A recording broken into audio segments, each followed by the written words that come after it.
Hey everybody, how's it going? Dan Schinder here on Drum Talk TV, coming to you from Globe, Arizona. I live here and I don't even know where that is. And I'd like you to tell us where you're watching from with our very special guest, Carl Palmer at home in the UK. Carl, welcome back to Drum Talk TV. How are you, sir? I'm very well indeed. Thank you for inviting me. Oh, you're welcome. I gotta just open with this. I am so personally excited about this wonderful new product, Asia in Asia, live at Budokan from 1983, because I remember so vividly watching it on MTV when it was broadcast. And one of the things that is so special about this, not just that there's 2 CDs, there's extra tracks, 2 colored vinyls, a 40-page color booklet. That in itself is special, but the fact that this is kind of really like a one-time event encapsulated in history, put together in a beautiful package. What made this finally hatch, Carl, after so long? Okay, so let me just correct you there. There's Okay. not the 2 CDs. One is audio, one is a DVD. Ah, that's right. So there's a DVD of this actual concert. What you have to realize here, that this was one of the very first rock concerts to be broadcast into America via MTV. Right. And that was actually set up for us by David Geffen Records, who Asia was signed to. So we decided to take this on, use the latest technology. We bought the satellite time, which was incredibly expensive. I doubt if it's that much cheaper today. And we sort of crossed our fingers and hoped it would go well. Well, about 2 weeks before we needed to sort of jump on board and get everything organized, John Wetton, unfortunately, wasn't very well. And John had a problem most of his life with the alcohol. I do have to say straight away, though, that the last 14 years of his life, he was absolutely as clean as a bean, and he was singing better than what he ever sang. But at that moment in time, maybe the pressure was too much. And we had to replace him with Greg Lake. Everybody thinks that the Greg Lake replacement would be my idea. Well, it wasn't my idea. It was John Kolodner. John Kolodner was David Geffen's right-hand man. Anyway, Greg did an unbelievable job. We gave him the tracks, you know, what we were going to be singing, playing, whatever. He had them at home for about 3-4 days. Then we went into a rehearsal room here in London for about 3 or 4 days, maybe 5 days. And then we rehearsed in Japan, down in the Kyushu Islands, at a Yamaha holiday camp. When I say a Yamaha holiday camp, I mean everything you picked up, the bikes that you could pick up to ride around the estate, or the shower that you took when you looked up at the flower, it said Yamaha on it. Everything was absolutely stamped Yamaha. Anyway, we had a great 4 or 5 days there. Greg got the whole show down. And then we had a couple of days with the technical people. Because don't forget, you know, doing like they'd had boxing events or football or whatever come in via satellite. But when you're relying on the audio being absolutely perfect for an hour and a bit, whatever it was, you know, you're taking a bit of a risk. And we jumped on it. Greg did a great job. We jumped on it and we played. And when the show finished, we went back to listen to the audio. We weren't bothered how it looked. Well, we were, but the audio was most important to us. Right. And we were astonished at how good it was.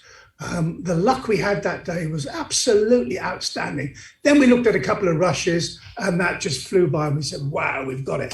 So it got released on a CD. It did get released on one of those kind of LP type discs that you could play if you had the hardware. Right. I think it was the picture called, disc? Yeah, it wasn't no, it wasn't a picture disc. It was a disc that was the size of an LP. Right. And what it was if you got the hardware, you could actually play the show. You'd see it like a video. I remember see the those, whole show yeah. on those discs. Not many people had them. They weren't that popular, but nevertheless, that's how it got released. And obviously, it wasn't great. So it sat there for a long time on the shelf. And Asia reformed many years later with John Wetton, not Greg Lake. And, you know, we joined BMG. So BMG, big company here in Europe, are big in America too. And ELP is with them. The whole of the catalog is with BMG. And I recommended that maybe Asia should go into BMG because the first 3 albums were with Universal, those first three, Astra, and the big one that we had. I said, let's go with them, and they picked the band up, and we started talking to them, and they have an unbelievably sort of upfront sort of staff and people who want to work with you. Anyway, John Wilson was the man, and he wanted to put this box set together. He said, look, it's about time. It's about time. Nice. I said, we are ready. So he said what he wanted to do, he talked about the vinyls because they're still collectible for some people. I don't bother with vinyls myself, by the way. And he wanted the DVD so people could see the show. And he wanted it on CD so you could hear it in the best possible way. And then the booklet. The book came about, and then the posters. Then we had some imitation sort of ticket stubs made up that looked like the ones on the night. There was a badge, an Asia badge enamel. Everything was done by Roger Dean, who was the original guy. So Roger, helped put that together, well, the artwork. And John Wilson eventually sort of put it all through. And we just worked on it, Jeff and myself, we just worked on it, whatever we could do to improve it or whatever. And we came up with this. And I didn't realize, but it actually has the date on here. It was the 6th of December, 83. 6th of December. So what's going to happen is the 6th of December, 2023, we might be back there. Might not be the Budokan, but we might be playing the same show. We've been invited already. Asia was huge in Japan. And unfortunately, the band wasn't as big as it could have been in America for various reasons. But we might go back and play that show again. So who knows? So it's a very exciting piece of product. It's something that I was incredibly proud of because, I mean, talk about, MTV, talk about Godley and Cream, people who made videos, which we had these Only Time Will Tell, Heat of the Moment, Soul Survivor. We had these great videos which were, in heavy rotation on MTV. And the only way to top this was let's have a satellite broadcast, from Japan through MTV.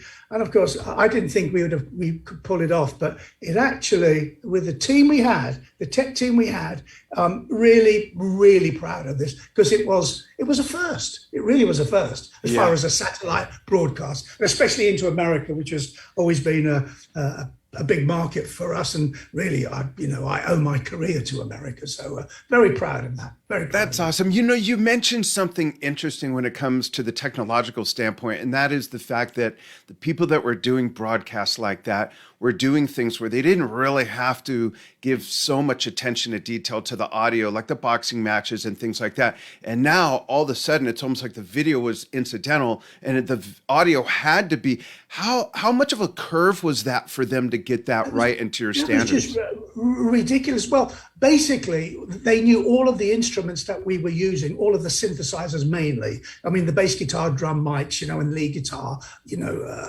not so busy there, as far as how are we going to make sure these are all balanced up. So we had to make sure that all the feeds came from our desk because we wanted to send it out mixed as we played it, as we wanted it. So all keyboards would be balanced together.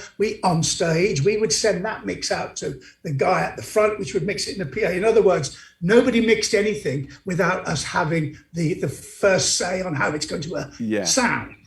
We did all of that. And then we did that same thing with the crew from the satellite company and said, look, the feeds we send you, you have to do nothing with except keep them clean, keep them level, and keep them precise, and try not to get any white noise or any whatever going on. Whatever you can do to get quality of audio, that's all we need, because what we will send you will be 110% clean. And we got that part of it right. So if it had gone wrong, you wouldn't have been able to blame the group. Because unless something broke down on stage, but we were fail safe. I mean, we were using we had maybe we used 2 samplers, but on the other hand, we'd have 2 spare ready to kick it in if something went wrong. So everything was kind of duplicated, extra snare drums, extra bass drum pedals, another cymbal, whatever it was, another amp top, another guitar, obviously, another bass guitar. So everything was there if it went wrong, but no, it sailed through like a dream. And here's something that was really interesting about that day. There was one song called The Smile Has Left Your Eyes, which was a great Don Wetton song. Beautiful song. And Greg said, oh, yes, love to sing that. But he said, my voice is slightly lower than John's. We need to change the key.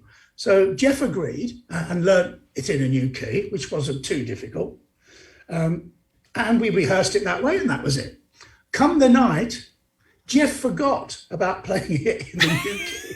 I played it in the old key, and Greg never noticed. And he sang right through, and he sounded like a dream. Wow. His voice was warmed up. He'd already sung about 4, 5 songs. By the time he got to that, he was hitting all those higher notes anyway.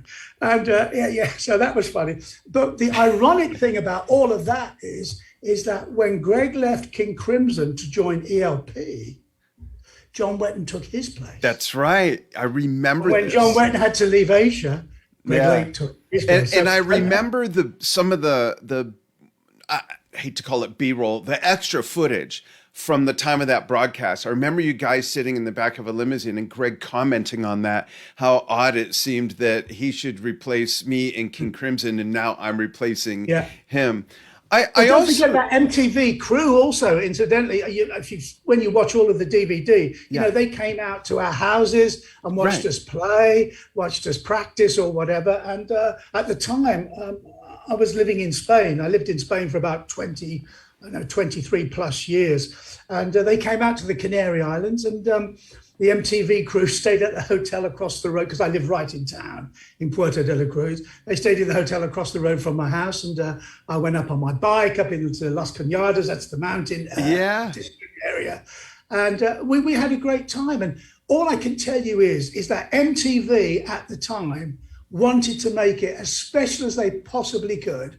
And we had their complete backing. Obviously, Geffen, you know, without him there, that would have been a bit of a problem. But I have to tell you that, you know, once they got the idea, MTV, and they realized how big it could be, they just went to the wall with it. And it was fantastic. And they were great people. They were great people. You know, I'm glad you brought that up, because I was going to bring up the fact that before we went live, I mentioned to you that I saw it on MTV Live. I remember it so vividly. And I vividly remembered the scene of you running up the rocky hill, shirtless in the sun on the Canary Islands, you know, staying in shape and all that.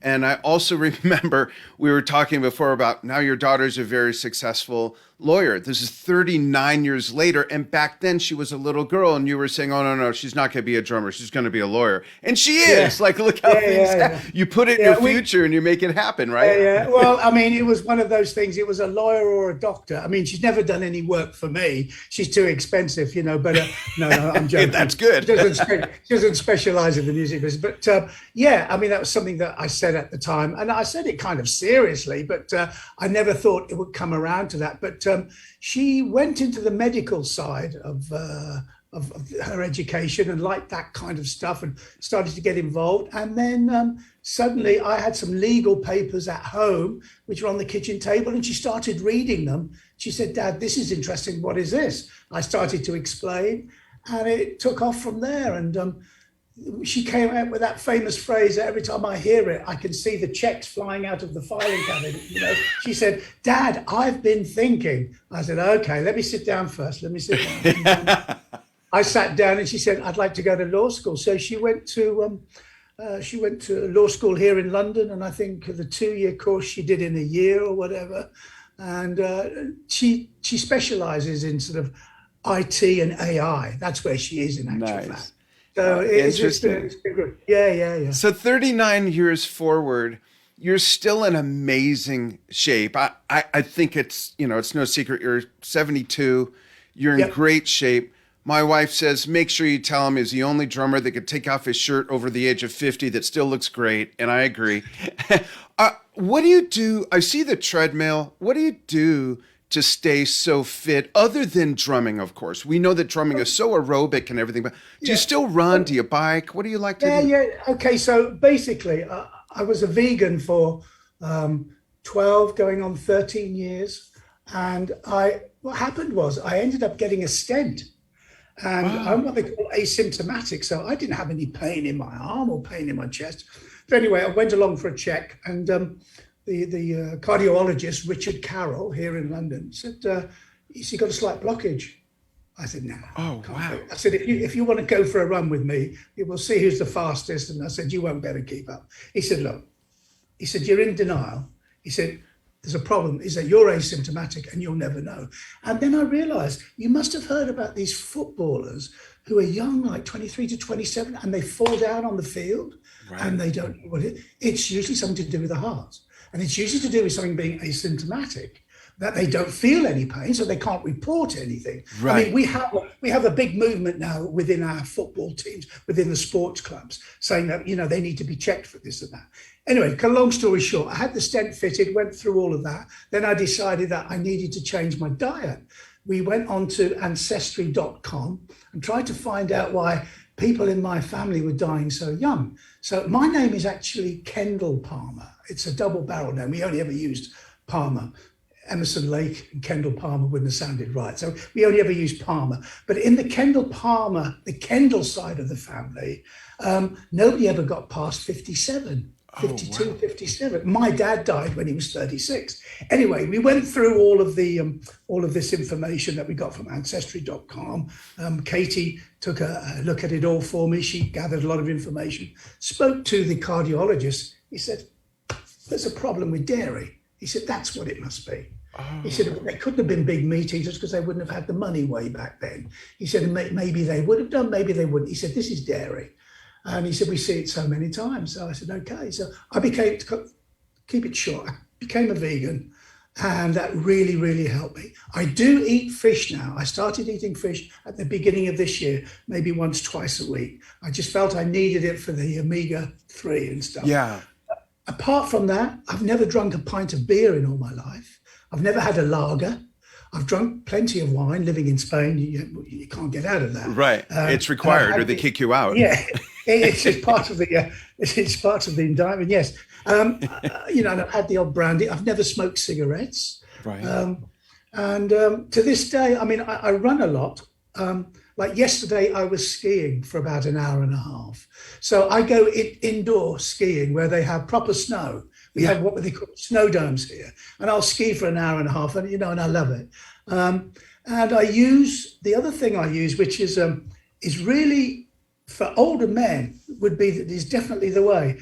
I did a lot of karate when I was young, and for 17 years, I got my show down at Tokyo University, and I did all of that. Oh wow!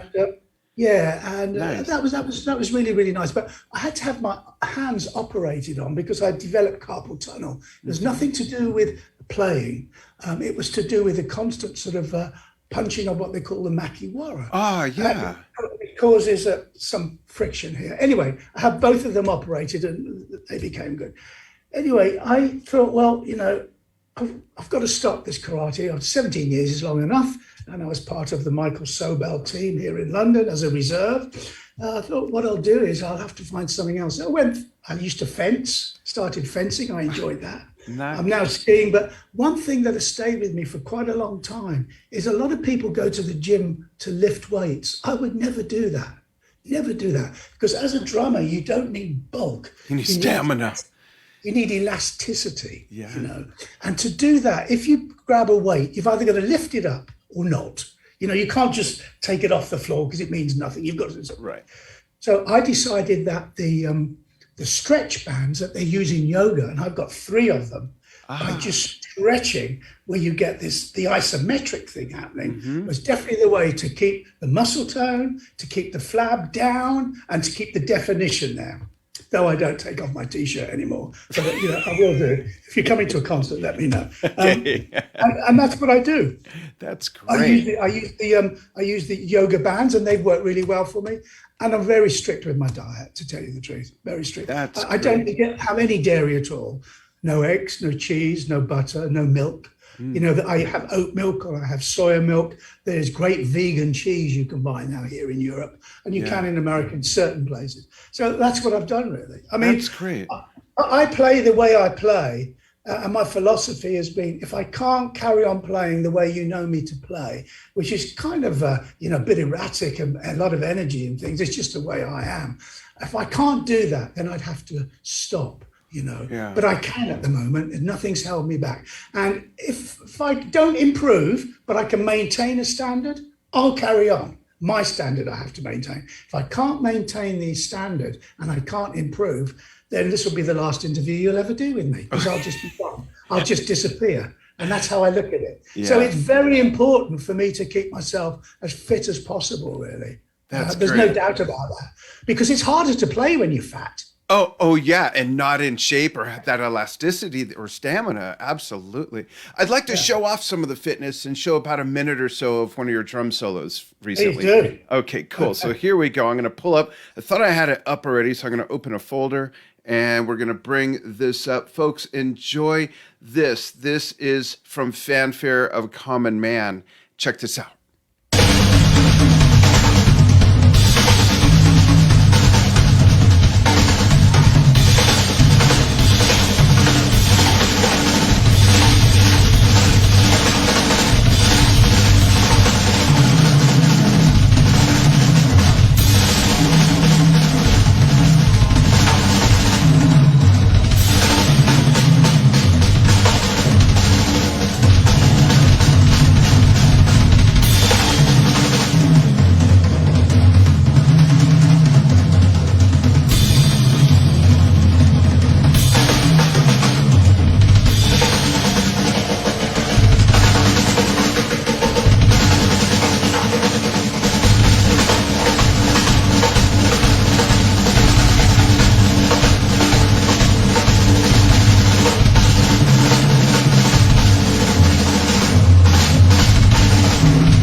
So inspiring. Carl, did you ever think 40 years ago, did you ever think when, you guys were really digging in with ELP that you'd be doing what you're doing now at this age, let alone at 50? I mean, where was your head at looking forward, or was it all about what's happening now?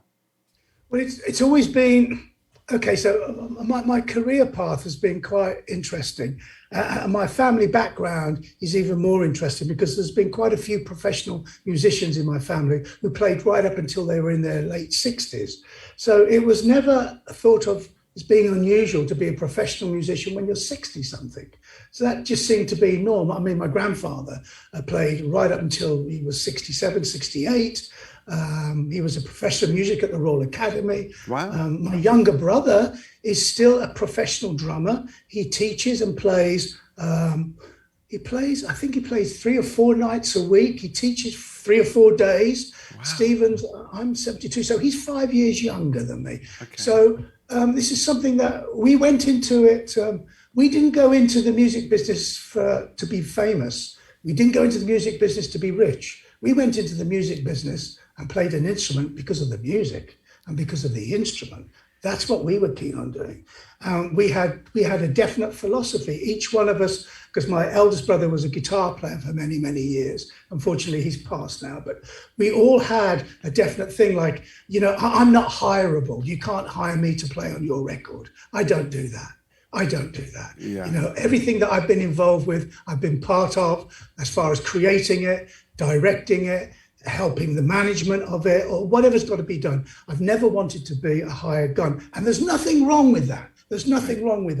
But for me, it's worked out really well. If you think about it, 68, my first #1 was with The Crazy World of Arthur Brown, Fire.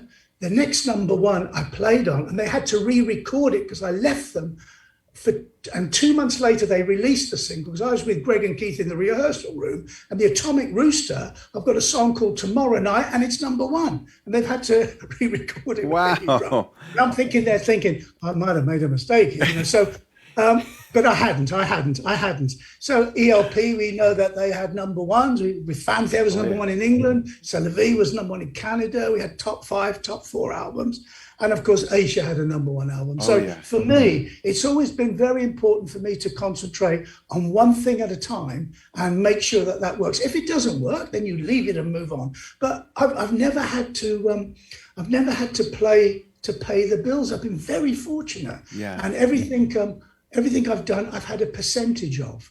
And this is the deal. It's very, very simple, really. Half of my family were musicians and half of them were in commerce. So my father, who played piano and stuff, and we had 2 or 3 shops and market stalls, would always say, listen, it'd be better if you could get a percentage from something And, maybe that will always come in. It might trickle in, but you'll always be, he said, because if you play and you get paid, that's it. It's gone. Right. No recurring revenue. Yeah. So I know that when I'm laying in bed, somebody somewhere is downloading or streaming something and I'm getting paid for it. So for me, that's what I want. I want to make the best music I possibly can with the best musicians, and I want to be the best drummer I possibly can. So that's been my path, really, and that's what I've done. It's not that I don't want Paul McCartney to call me up and say, would you come and play with me, Carl? Yes, that would be great if he did that. And I probably wouldn't do it, but it would be lovely if he did. Sure.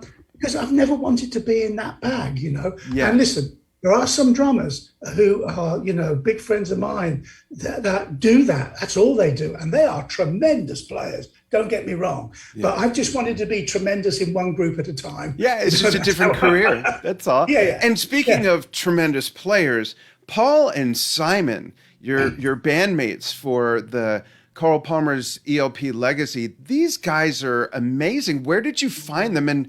And at least Paul's been with you quite a while, right? He has, yeah. Paul's been with me about 15 years now. The group started in 2001. So Paul's must have been with me just over 15 years. So Paul came from, in England, we have a lot of academies or institutes that just teach one instrument. So there's a guitar institute in Acton in the centre of London. There's another one just on the edge of London in Surrey, in Guildford. And that's where Paul came from. So I got to hear about Paul, because he wasn't the first guitarist in the band, via my original guitarist, Sean Baxter. And Sean said, Sean was a teacher at the Acton Guitar Centre, and he said to me, because he had to leave because we had a car crash, seatbelt went into the side of his neck, he developed tinnitus in one ear, then in the other ear, it became too much for him. So I said, what do I do here? I said, who's going to fill your place? He said, well, there are people, Carl. And I'd already got somebody who was transcribing piano parts onto the fretboard for me, because I wasn't 100% sure what could be played. And I didn't want people to tell me it couldn't be played when a guy who's transcribing said, Carl, this can be played on guitar. So I had all this stuff already written out. And I called up the guild, the guitar college or institute in Guildford, and said, who have you got that's really good? I said, this is what it's for. I said, you've got to play keyboard parts on the guitar. I said, obviously we need to develop a sound deal as well, but basically I need somebody who can do it. So they said, this is a couple of guys maybe. So I said, well, get them to send me whatever. It was a cassette at the time. So a cassette came through and it was Paul playing The Flight of the Bumblebee, right? So I thought, oh yeah, okay. Bit obvious, but very good. Picking very clean. And I could tell this guy just wasn't a blues player. He was into styles, Yeah. And that was it. I got him to come along, and that's just how it went. Then with Simon, it was the other way around. He came from the Guitar Centre in Acton. And what happened was when Dave Marks, my original bass player, wanted to leave, I said, Dave, where do I go? He said, I can tell you there's one guy. He said, there's actually two. I said, there can't be two, sure. He said, yeah. He said, there's two, and they're both at the same place. And in actual fact, the one guy, Simon Fitzpatrick, we had to put the 95% for technique up to 97 because he was so good. Wow. I said, what? I said, wow, okay. I said, well, better get him, you better get me his number and stuff. Anyway, I got his number, called him. Simon sent me a clip, and I had a look at him playing on stage up at Leeds University or wherever it was. And I thought, yeah, he had long hair down to his waist. I said, come round and see me. I said, where are you? He said, I'm in a town called Rickmansworth. That's where he lived at the time, which is literally 30 minutes down the road from where I am. I said, come round. He came round and we sat outside, had some tea and biscuits, and he ate all the chocolate biscuits straight away. I said to him, you're in. You're the man for me. You're the man for me. That's great.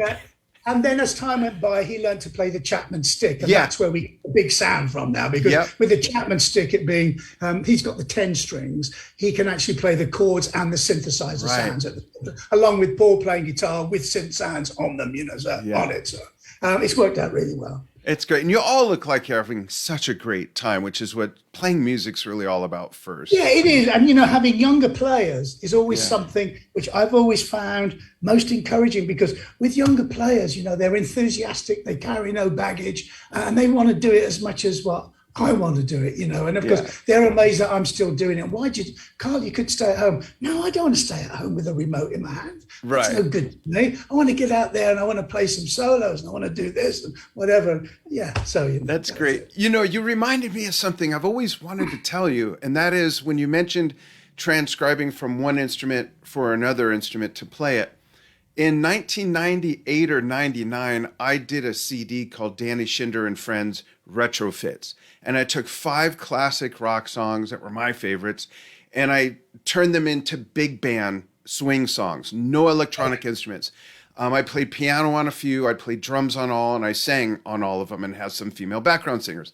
One of those songs was Time Again. Oh, and yes. the gentleman who helped me transpose for the horn parts at the time was the tenor sax player for the Tonight Show band and wrote their horn parts. He ended up doing part of the orchestration for the Magnification album for, yes, Frank Macchia. So when I played him Steve's guitar solo on Time Again, he says, "You want Stuart to play that on trumpet?" I said, "It has to be note for effing note because people will know it." So he wrote it all out. I checked it. We wrote it out. And then Stuart, the guy, the trumpet player, shows up at the studio and he looks at it. He's like, "What is this?" I said, that's your part. He nailed it in 2 takes. I think I lost a filling on a couple notes. I'll have to send you an audio file of it. It really came out well. Funny you talking about Time Again, because I just rehearsed the whole of the first Asia album today. Nice. Because I hadn't played it in years, and I played Time Again. Yeah. Oh, it's such a great song. That was the Asia song I had to cover. Well, we had Time Again, and Wildest Dreams was another one, which I really great. Love those are my 2 favorite off of that album. Yeah, love them. Fine, yeah. So what we're doing with the new Asia show, which will come out in August, is we've actually got we've got all of the first album except for one track, I think. Okay. And then we've added things like Go from Astra, and we've added there was another track we had, which was an AOR hit for, it was called Days Like These. I think it was written by one of the guys from the Sex Pistols or something. Anyway, we got this song. And that's great. Yeah, so we can play for a good hour and a half, hour, 10, 15 minutes, something like that. But we're going out with Alan Parsons, so they're going to be 60-minute slots, you see. Nice. As time goes by, so it should be pretty good. Very nice. Obviously, you know, no drum solos. Well, I'll do a little bit in Wildest Dreams, but when we do a couple of gigs on our own, then we'll add something like Fanfare, and I'll do a drum solo. Great. One more question, I think, before we go. I know you're busy. I want to be respectful of your time, but I have to ask this. I've heard, and if you're not able to talk about this yet, totally understand. We can revisit it. But I heard that in lieu of not doing the ELP hologram show, that you're going to be doing something with your 2 bandmates on big screens synced up. Is that something you can talk about yet? Yeah. I mean, all the editing was finished this week, funnily enough. Actually, where are we? Wednesday. Finished Monday evening. So basically what happened in 2018, before that Royal Affair tour that your son went to, I started investigating holograms. And, you know, I saw various things. Who did I see? I saw Frank Zappa. I went to a Frank Zappa show in London, saw that hologram. I then saw Ronnie James Dio. I saw that on YouTube. And then I saw, what was the girl, the soul singer. Anyway, I saw someone else doing stuff. And I looked at it. I thought, interesting that. So I got involved with a couple of companies, one from Canada, one from LA. And I got them to put on a demonstration for me. And I looked at it and I thought, this is not bad, you know, not too bad. But I thought it was a bit spooky, you know. It didn't really sit well with me. I actually went to the Frank Zappa concert, so I've actually seen it in real life, not just on the screen. And I thought, you know, that doesn't look right. There's something wrong there. And if you're not in exactly the right position, it's a little bit strange. You know, you've got to be straight on. If you're at the side, it doesn't look as good. And if you're too far forward, the guy's got no legs. You only see him down to his knees. Like weird. A ghost. Yeah, so I thought, oh, hang on, what do we do here? So I carried on with it. Anyway, to cut a long story short, there was a DVD that was recorded at the Royal Albert Hall in London.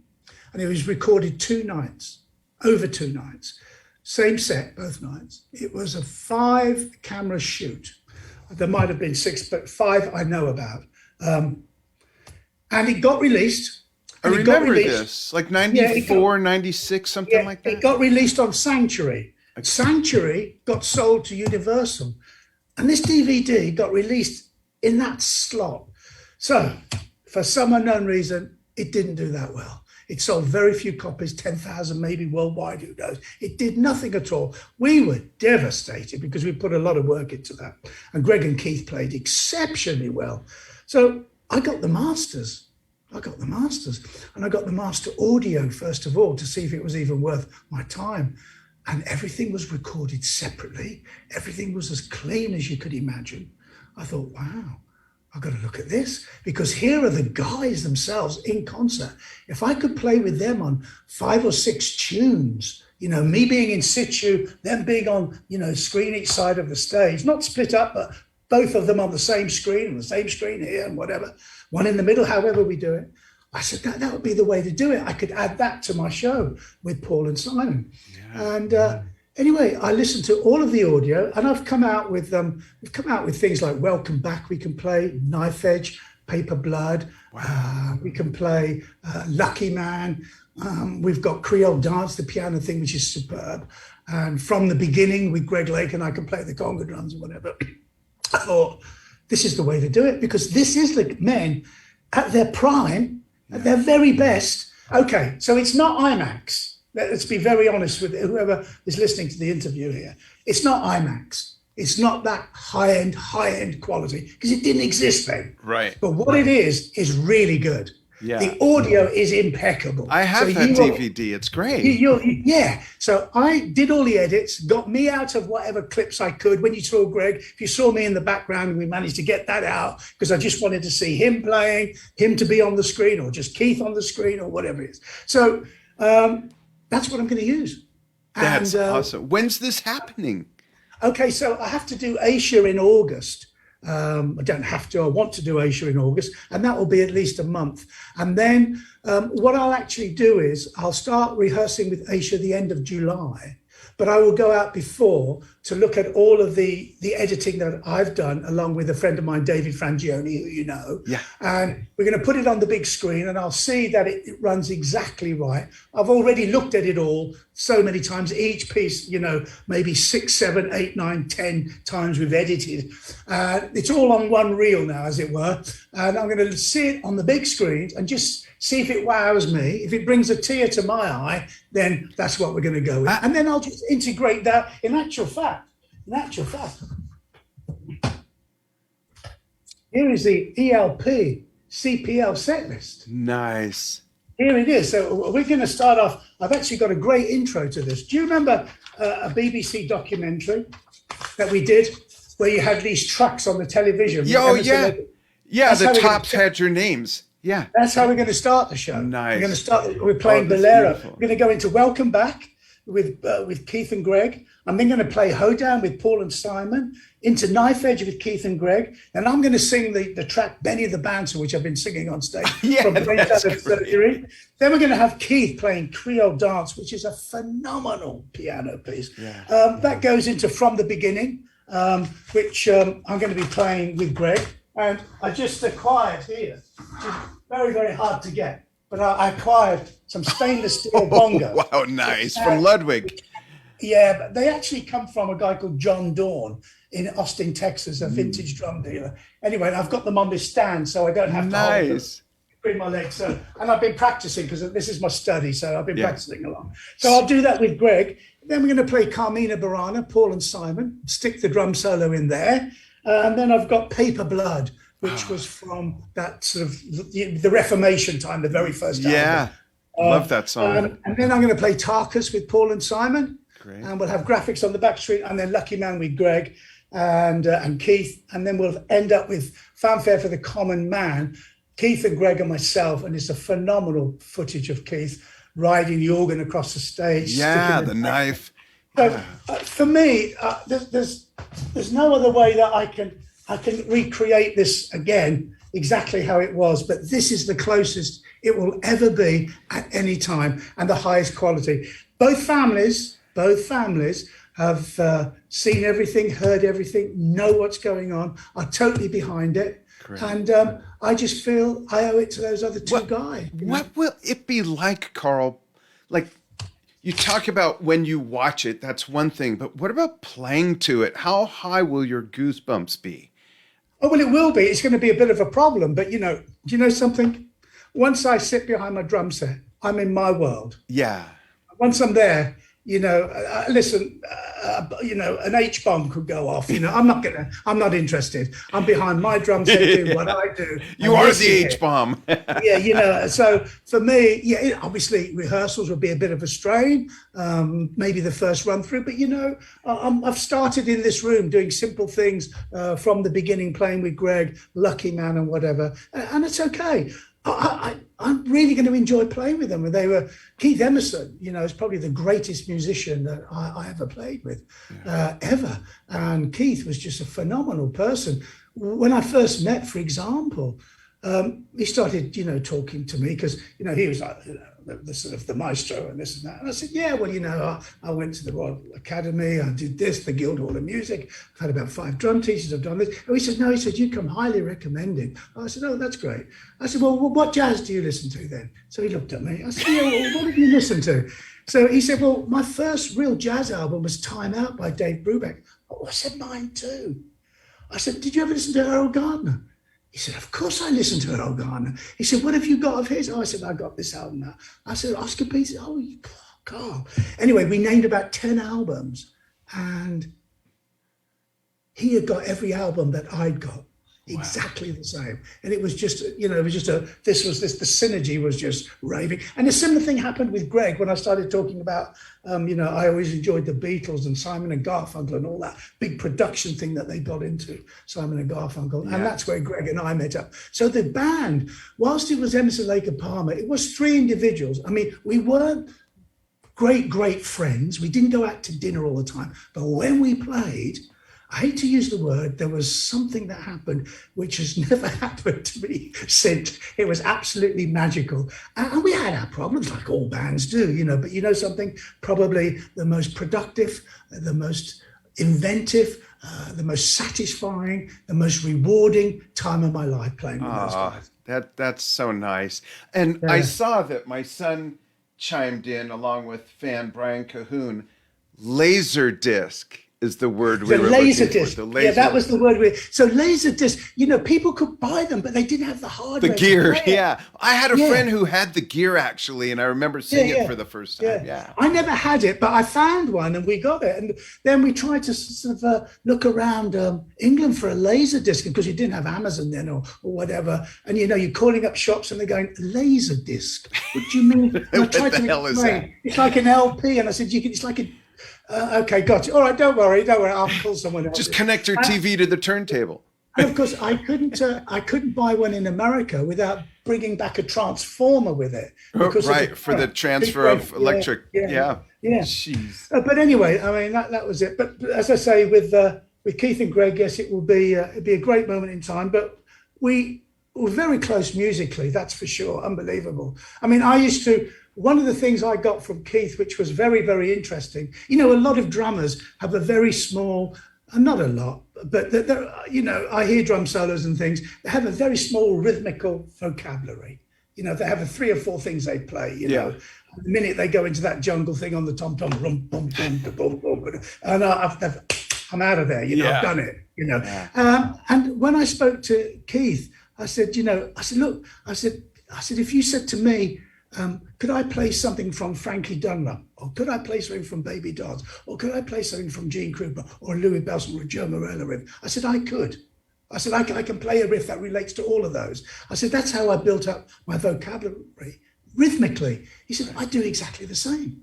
He said, if you said to me, could you play something from Arthur Rubinstein, like the classical bit? He said, I can do something that he does, the style he does it. I said, did you just keep doing that and building it up and up? He said, yeah. He said, that's,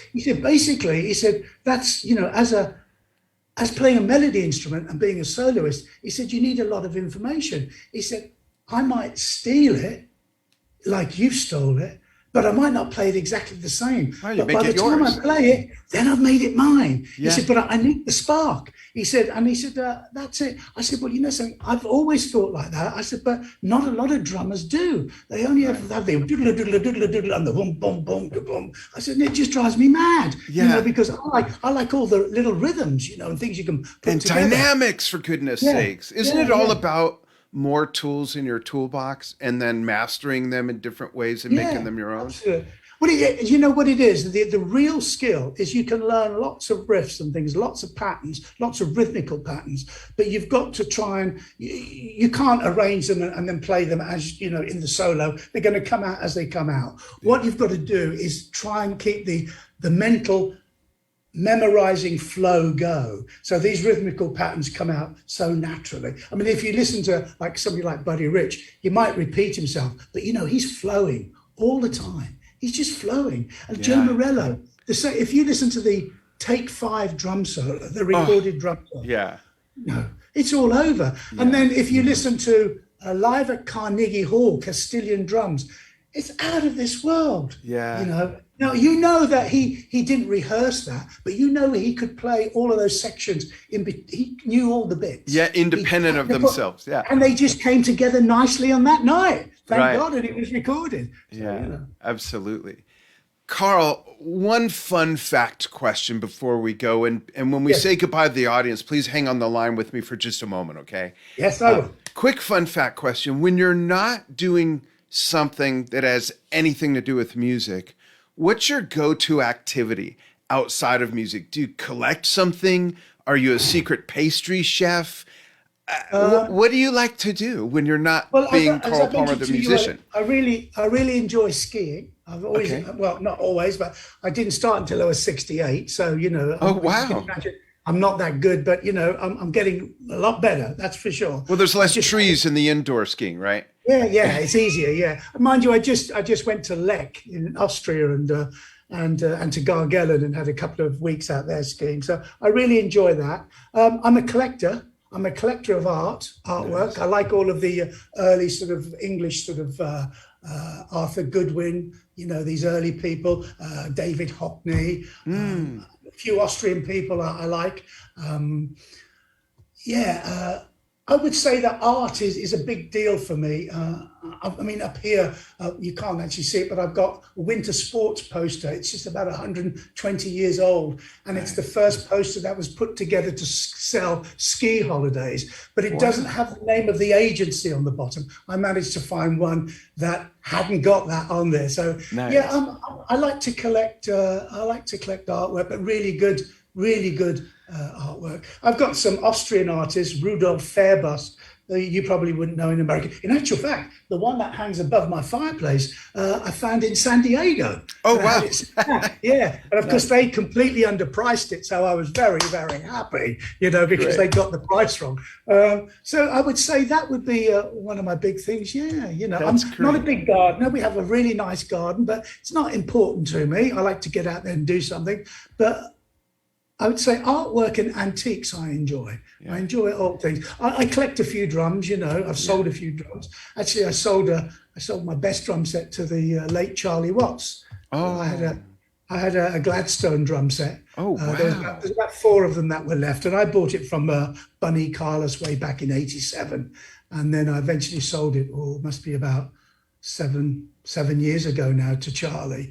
And because he was a great collector of drums as well. But God bless him. Anyway, so he bought that drum set. So, that's nice. What I do.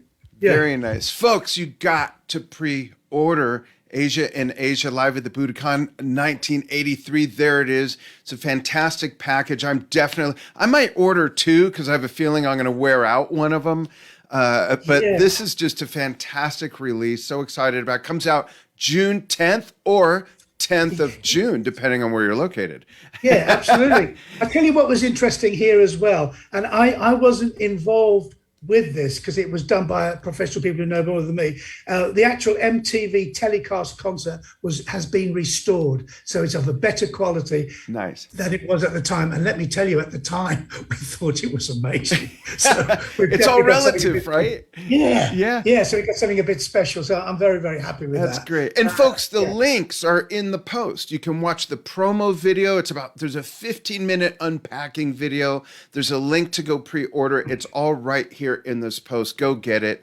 And Carl, we look forward to seeing you out on the road. Thanks so much for taking time with me here on Drum Talk TV to bring us up to date. Thank you. Thank you for having me. It's been an absolute pleasure. Thanks. Hang on the line, please, for a moment. And folks, thank you for following what we do here on Drum Talk TV and joining Carl and myself. I'm going to send Carl the link to this interview so he can look at comments and questions and maybe even chime in on something. And remember, he does know fencing and karate, so he can kick your ass. So watch it with the comments. Talk to you later, folks. Bye-bye.